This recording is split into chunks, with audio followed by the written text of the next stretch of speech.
Hello student, आज मैं आपको संस्कृत में चैप्टर 13 संख्यावाचक पढ़ाऊंगी। संख्या मतलब गिनती, जिसके द्वारा हमें किसी व्यक्ति या वस्तुओं की संख्या का पता चलता है उसे हम संख्यावाचक कहते हैं। जैसे 1, 2, 3, 4 ही संख्यावाचक में आता है। और एक होता है क्रमवाची। क्रमवाची में आता है पहला, दूसरा, तीसरा, चौथा, जिसको हम बोलते हैं प्रथमा, द्वितीय, तृतीय, चतुर्थी, पंचमी। ये आता है क्रमवाची में। आज हम पढ़ेंगे केवल संख्यावाची। तो देखिए, ऐसे शब्द जिनसे हमें वस्तुओं, प्राणियों और पदार्थों की संख्या का पता चलता है। ऐसे शब्द जिनसे हमें वस्तुओं, प्राणियों, पदार्थों की संख्या का पता चलता है उन्हें हम संख्यावाचक शब्द कहते हैं।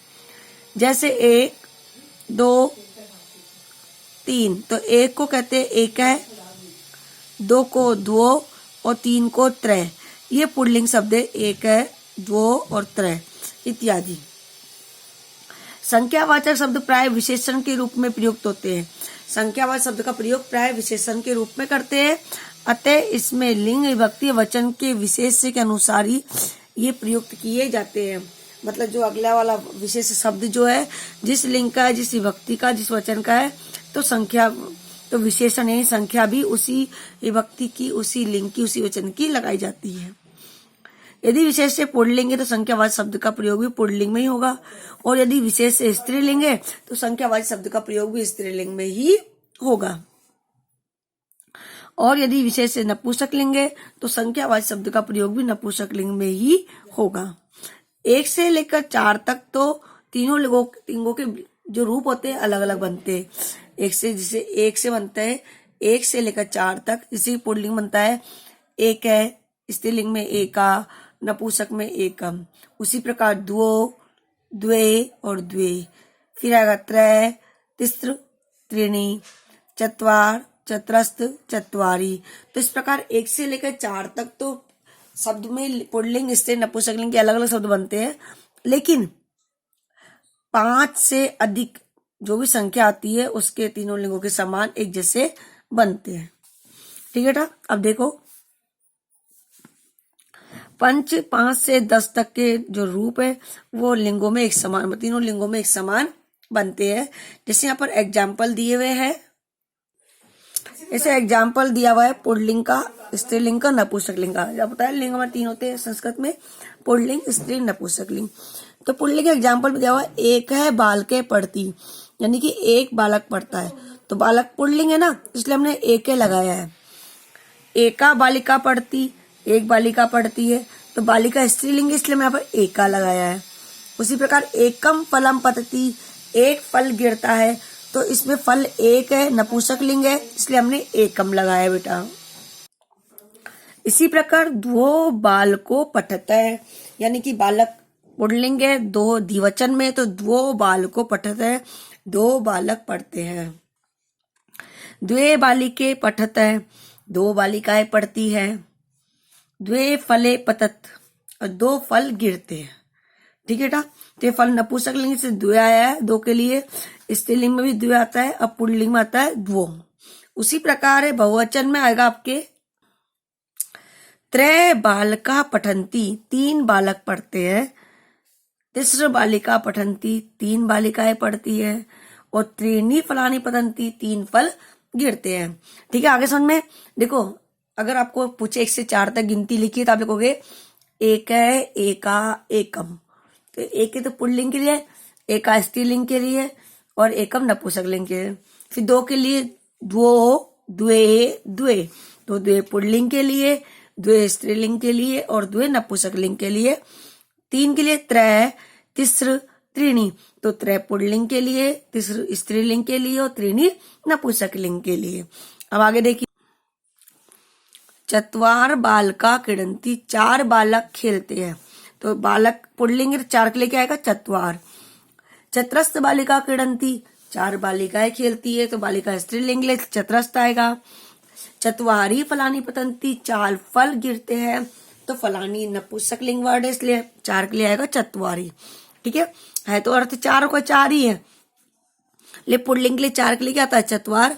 स्त्रीलिंग में 4 के लिए चतुरस्र, और नपुंसक लिंग में 4 के लिए आया था चत्वारी।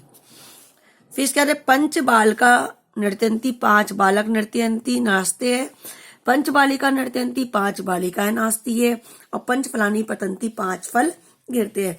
तो 1 से लेकर जो 4 तक है वो पुल्लिंग स्त्री नपुंसक लिंग के अलग अलग शब्द आएंगे, लेकिन 5 और 5 से अधिक जो भी संख्या होगी उसमें तीनों लिंगों के लिए एक ही शब्द का प्रयोग होगा, चाहे वो पुल्लिंग हो, चाहे वो स्त्रीलिंग हो, चाहे वो नपुंसक लिंग हो। अब 6 छात्रा लिखंती, 6 छात्राएं लिखती है, 6 छात्राएं लिखती है। 6 कन्या गच्छन्ति, 6 कन्या जाती है। और 6 पत्राणि पतंती, और 6 पत्ते गिरते हैं। 7 बाला खेलंती, 7 बालिकाएं खेलती है। 7 महिला गायंती, 7 महिला गाती है। और 7 नक्षत्राणि संति, 7 नक्षत्र है। कितने नक्षत्र हैं यहाँ पर? 7। तो तीनों लिंगों के लिए 7 के लिए क्या आया? सप्त ही आया है। उसी प्रकार 8 महिला नर्तंती, 8 महिलाएं नाचती है। 8 चटका उत्पतंती, जो 8 चिड़िया है वो तो उड़ती है। और 8 पुष्पाणि विकसंती, 8 फूल खिलते हैं। 9 ग्रहा भवंती, 9 ग्रह होते। ग्रह कितने होते हमारे? 9 ग्रह होते। 9 कोकिला कूजंती, 9 कोयल कूजती है। और 9 पुस्तकानि संति, यहाँ पर 9 पुस्तकें हैं। 10 वृक्षा संति, 10 वृक्ष है। कितने वृक्ष है? 10 वृक्ष है। 10 अजा चरंती, 10 बकरियां हैं। 10 बकरियां चरती है। और 10 कंदुकानि संति, 10 गेंद है। कंदुक होता है गेंद, 10 गेंद है। तो हमारा चैप्टर कंप्लीट हुआ। तो हमें केवल इतना याद रखना है कि जो गिनती होती है, संख्यावाचक शब्द होते हैं जो, वो 1 से लेकर 4 तक प्रत्येक लिंग के अलग अलग बनते हैं, लेकिन 5 और 5 से अधिक जो बनते हैं वो चाहे लिंग कोई सा भी हो, एक ही शब्द का प्रयोग किया जाता है। जैसे कि पुल्लिंग में 1 के लिए 1 है, स्त्रीलिंग में 1 और नपुंसक लिंग में 1। उसी प्रकार 2 के लिए 2 पुल्लिंग में, स्त्रीलिंग में 2 और नपुंसक लिंग में 2। 3 के लिए पुल्लिंग में 3, स्त्रीलिंग में 3 और नपुंसक लिंग में 3। 4 के लिए पुल्लिंग में 4, स्त्रीलिंग में 4 के लिए चतुरस्र और नपुंसक लिंग में 4 के लिए चत्वारी।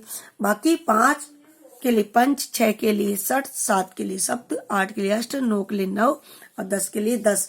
ये तीनों लिंगों में एक समान शब्द आते हैं। अब आप लोग वर्ड मीनिंग देखिए बेटा। पतती यानी गिरता है, चटका मतलब चिड़िया, चरंती मतलब घूमती है, चढ़ती है, कुजंती कूजती है, कहती है, उत्प्लस पत उड़ना, चर यानी घूमना, चरना, उत्पतंती यानी उड़ती है, विकसंती मतलब खेलते हैं, विकसंती मतलब खेलते हैं। अब कंदुकानी का अर्थ होता है गेंद। यहाँ पर नई धातु आई है V+ कस खिलना और कुछ यानी चहचहाना। तो हमारा चैप्टर कंप्लीट हुआ। आपको इसके वर्ड मीनिंग और इसका अनुवाद करना है। Thank you.